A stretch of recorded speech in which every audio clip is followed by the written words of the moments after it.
Hey, what's up everyone? Welcome to 90 Day Fiancé latest news. It started on a calm San Diego seaside morning. The kind of morning where the globe hasn't yet chosen whether it wants to rise or sleep in a little more length, where time seems suspended. Curled over the skyline like a delicate quilt, a heavy marine layer turned the city into a blue-gray haze. Everything remained just as it was. The palm trees did not move. The only sound in the apartment complex was the faint hum of air conditioning equipment struggling against the June heat. The air was heavy with salt. Inside one of those buildings, Jamal Menzies' world spun to life. Jamal had always been an early riser, calm, orderly, careful in a way most people who only knew him from social media would find shocking. His mornings were calm, and he enjoyed this. Zero music. Not a single distraction. Just the rhythm of habit. A glass of water by the sink, stretched on the living room floor, reading over the emails arrived overnight. It anchored him and kept him steady. That day he was not getting ready for anything really noteworthy. There were no cast interviews, no production schedule, no unanticipated drama resulting from a former relationship or reality show turnabout. His universe seemed straightforward for once. Limited. Nonviolent. A rare luxury in the life of someone who had lived in public view. Whose visage, owing to Kimberly Menzies, had become imprinted on the memories of supporters all around. But even if our life seems under control, everything changes in a moment. Standing naked on the chilly tile, Jamal turned on the shower and let the water flow. Steam started to climb, following designs on the mirror above the sink. He looked at himself, a little worn out but concentrated. Now completely grown mature, he was in his late 20s. But a person cannot ever be insulated from the quiet invasions of fate by any degree of development. That morning the floor was slicker than normal. Perhaps it was the heat, perhaps a residual trace of shampoo he hadn't entirely washed away the day before. Whatever it was, Jamal's world plunged wildly out of control with one step, one rotation of the foot. From under him his legs flew. His body turned midway during flight. Then impact. The sound of his fall echoed in the shower stall, a wet, thudding crash that permeated the little bathroom like thunder imprisoned in a bottle. He fell badly, his right arm twisted backward at a terrible angle and caught beneath his own weight. He lay there momentarily in startled silence. The water kept mercilessly pounding down, apathetic. He inhaled shallowly. His vision faded. Next arrived the suffering. Strong. Blinding. In waves, pulsing it surged over his shoulder, down to his wrist, encircling his nerves like a live wire. Though he tried, he was unable to raise himself. His arm was dead weight, swelled already, clearly incorrect angle. In the course of a breath, his mind flew through denial, panic, and determination. He was aware of something breaking. Pretending was useless. There is no heroic push across suffering. He couldn't laugh about or ignore this later on. It took notice since it was real. He groped for his phone, thankfully left just outside the sink's edge, shaking fingers wet from water. He pulled his body inch by inch till he could push the emergency number. The operator spoke softly and deliberately. But Jamal's was limited by the suffering. "Hi. I slipped in the shower. My arm, I believe to be broken. I'm good but I can't move it. I am in need of aid." The minutes that followed seemed to span an unusual, twisted eternity. The suffering heightened and dulled in turns. His head swung in and out of clarity. At times he considered his mother. Not in panic, but in something more fundamental. Instinct. She was his safety net always. She stayed anchored to his heart regardless of his distance flown. And now, defenseless and broken, her name murmured through his consciousness. Sirens follow then. As paramedics hurried through the door answering the call from the dispatcher, red and white lights illuminated his living room ceiling. The guys were quick, their hands steady, their gaze calm. They moved him onto a stretcher, checked his vitals, wrapped his arm. He choked back tears, gritted his teeth, whined.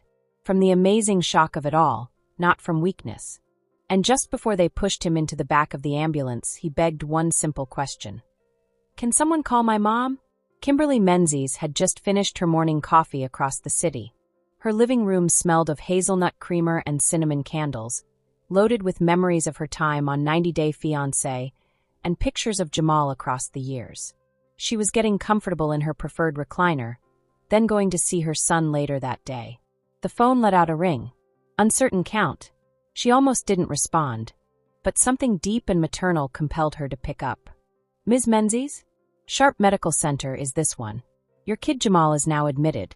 He is steady, although he fractured his arm falling in the shower. He gave us instructions to call you." The earth slanted. Her hand trembled. On her lap, the coffee went cold. She left minutes later, keys clenched in her grasp, mind whirling through every conceivable outcome. What was it like? How horrible? Was he alone for protracted periods? Was he sore? Her heart throbbed with that unique agony only a mother understands. The helplessness of not being there when it most counts. The city blurring around her drove. Red lights and crossroads passed without significance. She just had one place of destination. One concept. One's main emphasis is her son here. Jamal had been drugged for the x-rays by the time she got here. Her mind ablaze, the nurses guided her to the waiting room. She tried to remain cool, to reassure herself he was safe and well. Fear is not reasonable, though. Not with relation to your child. And at last a doctor showed up. Good break. Radiance. Not even necessary as surgery involved. Just a cast, relax, and get therapy. It would become better with time. And even those soothing words did not help her to lighten the weight on her chest until she saw him.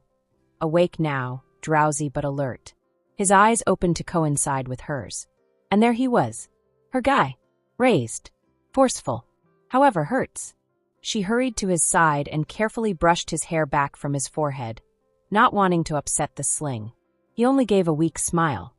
"Hey, Ma," she muttered, trying to be brave even though every thread of her being wanted to weep. "Hey, baby." For hours she sat beside him, holding his unhurt hand and observing his breathing as the color came back to his face. She had always been pleased of him, for his quiet dignity, for his grace under pressure, for how he presented himself in a society too frequently demanding show. But in that instant, pride yielded to something less complex. The basic affection of a mother who was only happy to still have her son. She never asked whether he wanted her to accompany him home when they released him that evening. She merely arrived, and Jamal, too proud to ask, too appreciative to oppose, let her. The beat of their life changed in the next days. Normally self-sufficient to a fault, Jamal now had to ask for help, zipping coats, buttoning shirts, heating food. And Kim, who hadn't been around in years, now walked over his apartment like a tempest of caring force. She bought special gel ice packs, fluffed cushions, changed the air conditioning, rearranged the furniture to prevent trips. They came to terms with a different type of dance, quiet, subdued, loving. And underlying it all started to blossom something deeper. A rebirth. A comeback. A repair unrelated to bones. Pain has an unusual way of reorganizing our priorities. For Jamal Menzies, the days after his fall were especially challenging not only from the acute physical pain emanating from the fracture in his right arm, but also from the abrupt stillness he forced on a life often in motion. Days that started with meetings, emails, and exercise regimens now crawled to a stop. Even the easiest chores, left-handed brushing, typing with one hand, holding a cup without shaking, had to be relearned. Still, maybe the most startling change of all was letting yourself be vulnerable. Watching her son struggle with that vulnerability also was both sad and subtly atonement for Kimberly Menzies. She had not shared years of life with Jamal. Their lives had changed apart since his college years.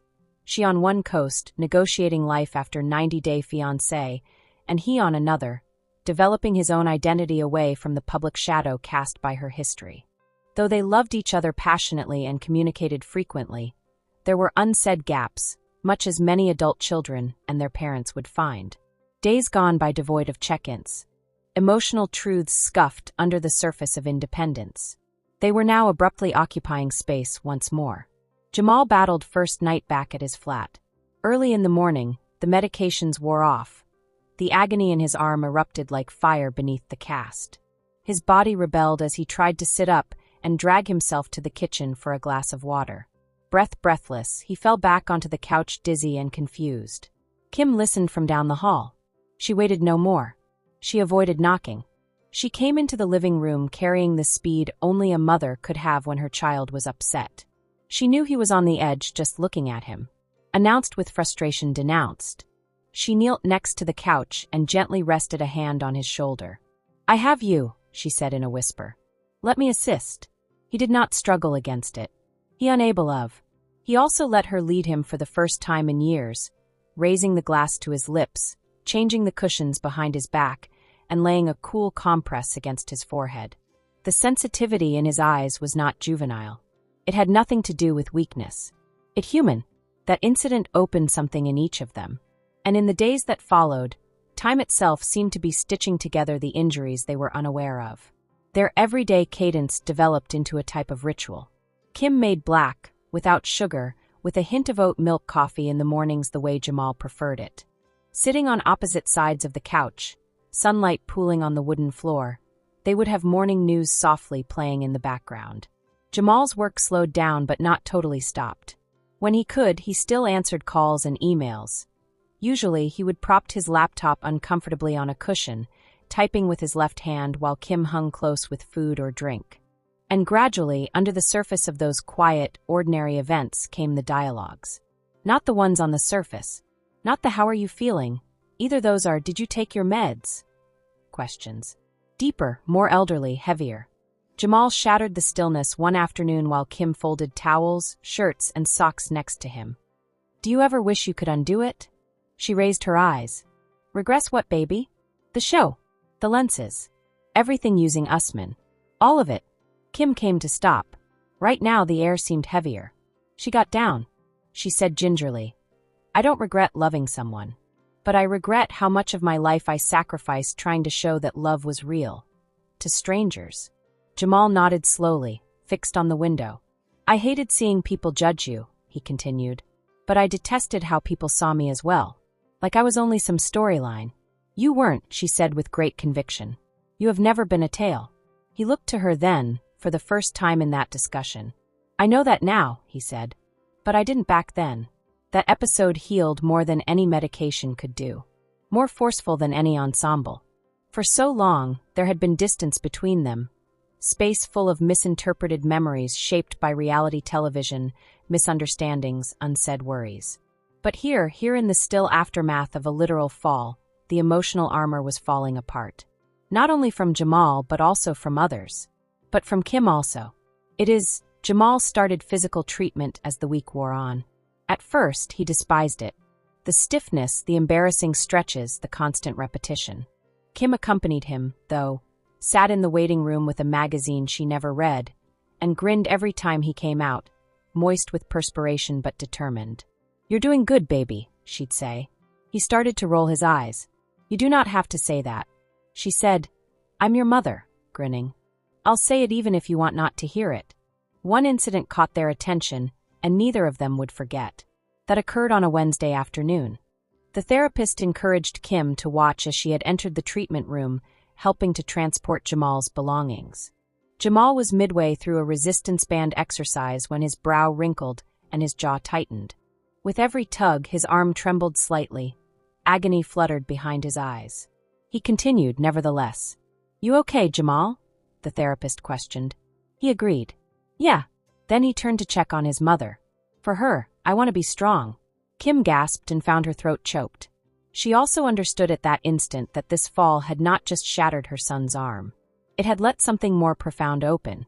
A reservoir of love, of integrity, of connection long choked by the speed of adult life and the anarchy of celebrity. Days started to mellow back at the apartment. Jamal was healing on the spirit as much as on the physical. The cast stayed, the sling still required, but the agony was no more central in his universe. He resumed reading, kept a notebook, even began to giggle at past YouTube videos. He started to eat once more. His vitality changed, and Kim began to let go as well. Not of him, but of the weight she had carried for so long.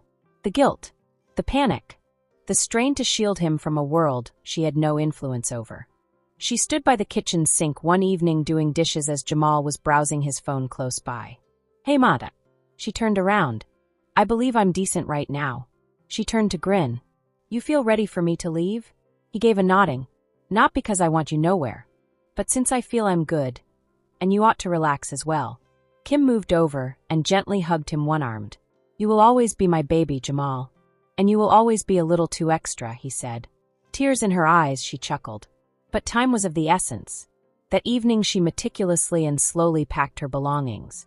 Not with anguish, not with dread. In peace. Pride-driven. Since she understood now that fall wasn't a setback. This was a reset. And occasionally, that's exactly what we need to navigate back to one another. This gossip is over. If you liked the video, then give your opinion in the comment box and stay with us by subscribing the channel. Thank you.